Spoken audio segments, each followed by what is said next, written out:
First of all, welcome to the FY2015 budget.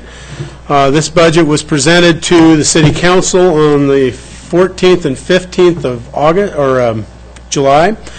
That was our first budget hearing. The process started as usual with council goal setting in March. Proceeded to go through our process of each department head, bringing in, meeting with their staffs, coming forward, bringing proposals to the City Council, or excuse me, to Finance Department, then to my office, then meet with Mayor Lambert. What you see before you is our comprehensive line item budget document. That is a comprehensive document. It's located on our city's website. We also have a summary document, which doesn't appear to be very summary, but it explains all of the comparisons and those sorts of things that people are interested in regarding the budget. Things like budget growth, number of employees, tax rates, where the city spends its money, where the city gets its money. Very basically, of course, we have some different types of funds in the city, and I'll just review those very quickly. We have the general fund, which is a repository of general funds of the city, as the name implies. It's where we receipt all of our tax funds and or taxes that we receipt in. We also get state shared revenues, liquor taxes, those sorts of things. We get fees for community development services, such as building permits, so on and so forth. General fund typically is one of those funds where it is unrestricted, so the council is free to spend most of those monies unless they're from a dedicated source on whatever the council wishes to put forth. The general fund is not dedicated specifically to any specific purpose. Then we have enterprise funds or proprietary funds. Enterprise funds are our three utilities. Utilities meaning the sanitation fund, the water fund, and the sewer fund. These are user funds that charge rates, and those rates are what keeps those funds afloat. We operate them like a business. We retain earnings. We build funds toward capital projects, so on and so forth. They don't move back and forth. Funds do not move between these budgets except pursuant to council direction. For instance, in the enterprise funds, you will see a administrative cost or fee. What we calculate are the uses that services provided to the enterprise funds by the general fund. They pay a certain amount of money to the general fund, so that there is a transfer there. But we do not support the general fund with enterprise funds. If they are not fee related, then the enterprise funds stand alone. Then, of course, we have the internal service funds. Internal service funds, we have two of them right now. The information systems funds, which is our computer system as well as communications, meaning internal, and the fleet fund. Those two funds specifically provide services only to the city. So all of their costs or all their expenses are allocated pursuant to use, percentage use to each of the city departments. Last class of funds that we have, although Don will tell you there's a dozen or so more of them, the last class of funds that mean anything to us are our special revenue funds. And special revenue funds, the biggest ones that we have are the Parks and Rec Fund, which is heavily supported with a subsidy from the general fund, as is the Street Fund to somewhat lesser of an extent, and the Arts Fund. They're designated special revenue funds because they receive special revenues, if you will, that support them. For instance, the fees that are charged for parks and recreation programs. There are in the Streets Fund, they receive the road and bridge tax there. They also charge, or they receive about $120,000, maybe a little more this year, I'd have to look, from the general fund as well. I'll have to ask Heather what that noise is, because I don't think I'm doing that. It's only happened while you're up there. Some people have magnetic personalities, counselors. I don't know what else to say. Okay, first is our disclaimer. With that basic background, our disclaimer is that we use a lot of numbers in the budget, obviously, and one of our jobs is to prognosticate estimate what future taxes are going to be, what future fees are going to be. The only way we can do that is to look in the past and judge the future. The state makes it a little easier. They send us what they believe their estimates to be on sales tax, liquor tax, those sorts of things. They're right some of the time they aren't right. For building permits, for instance, new construction. That's something that we estimate by utilizing community development's figures on building permits issued, but then Don has to check with the assessor, the treasurer, to find out exactly what that number is so he can build it into our L2, which is what the mayor signs, which is our tax authorization for the upcoming year. We also estimate things like fees. When we look at our water and sewer funds, we hope, based upon what our history has been, what we anticipate the uses will be, and we build the budgets based upon that. But it does take a little bit of crystal ball forward looking, and I'm sure why Lois is here is to make sure that we don't, when you look at these numbers, they're going to be close, but they certainly aren't going to be to the penny with what the treasurer is going to certify at the end of this. They are not official at this point, and they never are. They never have been. Okay, so what tax adjustments are we looking for in FY 2015? The first is we are authorized under state law to increase our levy 3% over the previous year's levy. That amounts to $134,990. The city has historically, I would say probably 60% of the time has taken the 3% as a matter of course, inflation being what it is, and costs keep going up. There have been, I would say, and this is not scientific, but I can certainly do the math, I would say probably about 40% of the time the council has taken less than the 3%, if not 0%. And that has allowed us to build up what's known as the foregone amount. Under Idaho law, if you do not utilize the 3% tax increase in a year, you are allowed to bank that or forego that. Those are counted as taxes authorized but not taken. So they remain in your savings account, if you will, to utilize access at any time later on that you may need them. And it's up to the council to decide when you may need them. And we'll get to, this is an extraordinary year in the city of Moscow, and we'll talk about that in a few moments. There was talk in the legislature about 5 years ago, I believe, whether or not that foregone amount should be, if you don't use it within a period of time, does it go away? Legislature debated it, essentially left the law the way it was. The theory being at the time that you would be almost forcing local government to take the full 3% every year, putting that in the bank, and then they could still choose to use it if they wanted to. The better part, or the more discreet part of that, was to allow local government to bank it and then use it as they saw fit. So that's the situation that we have here today. This year, we asked the council to consider whether they wanted to utilize part of the foregone amount, which is foregone property taxes, for two other purposes. The first is the COPS positions. These were positions that were authorized in 2011.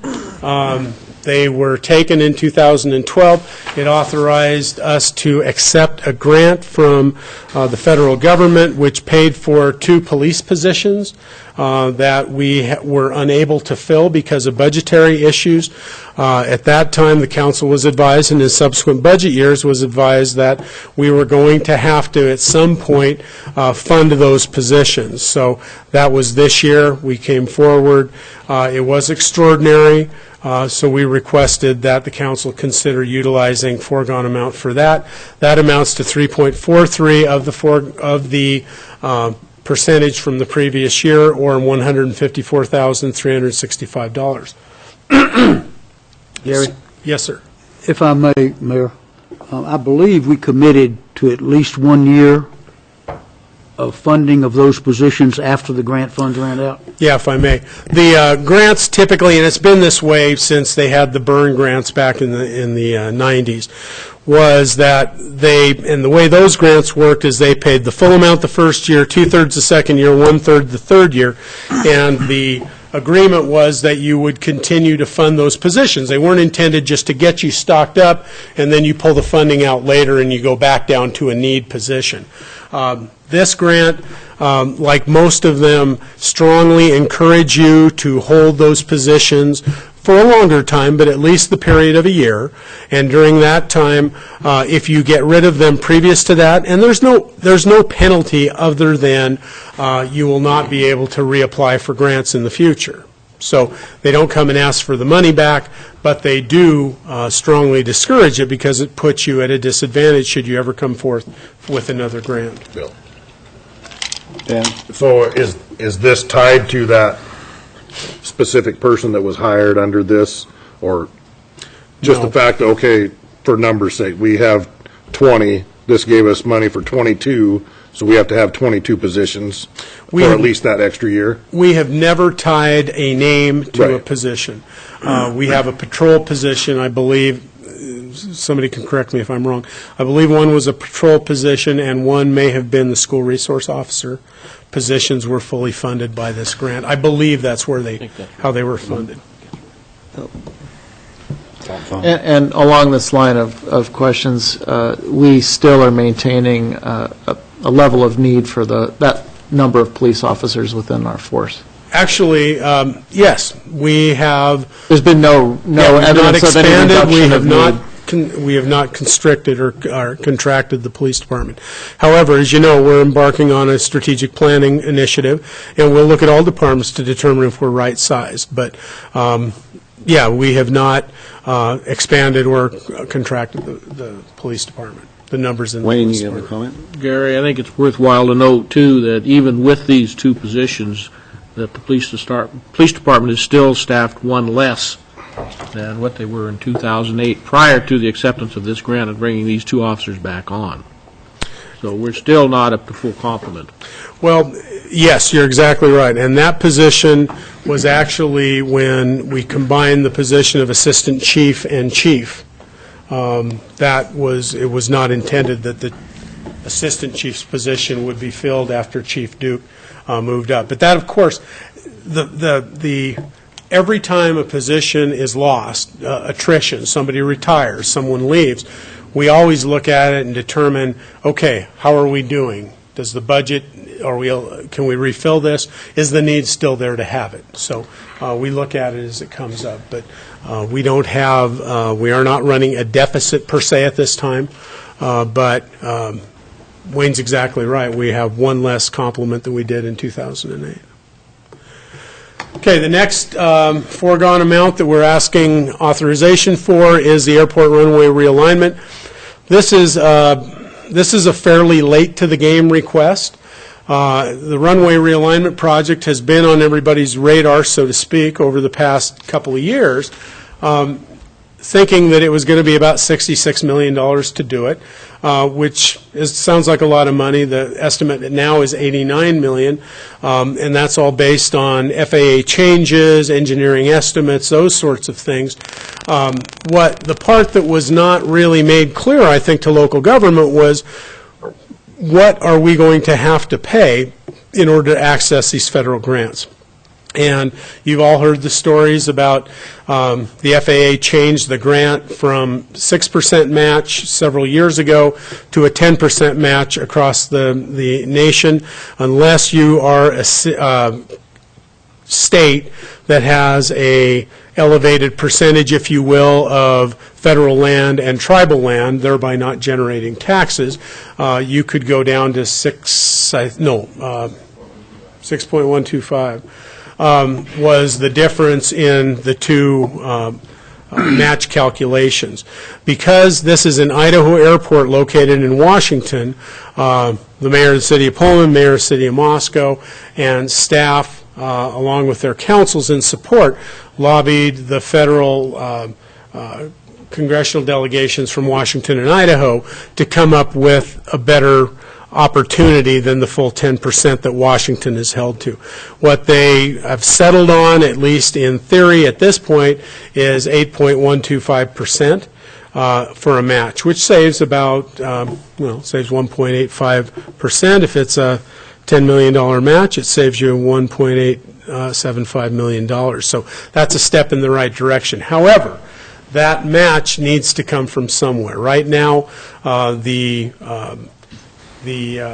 new operational agreement that this council authorized a little over a month ago. Gary, if I may interrupt you before you go into that, the 8.125 from Congress has cleared one house of the Congress and has not gone through the other. Has not gone through the Senate yet. Okay, through the Senate. So it's not a done deal. Yeah, it's our understanding that it has support, but because of the machinations, the 1 month. Good word. Yeah, so we hope that good triumphs over evil, and we will get it. But Well, one thing's for certain, if it's not 8.125, it'll be 10. That's the difference. Go ahead, Gary, continue, please. okay, so one of the things the FAA also, FAA, not FFA, required. That's still important. Getting me in Idaho. flustered now. The FAA required was a little more, since it was the City of Moscow and the City of Pullman who are the major sponsors on the grant, and have been forever. This hasn't changed any. They wanted that agreement revised, and one of the things they wanted revised was the appointment of those airport board members by the mayors of those two cities. So that was changed.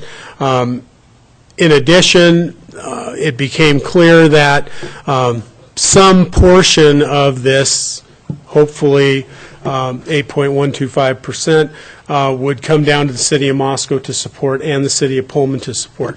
Mayor Lambert came to the staff, the finance director, and myself, and we started working numbers and determined that we could, and we presented this to council a couple of weeks ago, we focused on $2.5 million as City of Moscow's share of that match, assuming that that same amount would be authorized by the City of Pullman, and hopefully like amounts or substantial amounts, significant amounts pledged by Washington State University, University of Idaho, and hopefully some assistance from the private sector as well as Latah County and the Port District of Whitman.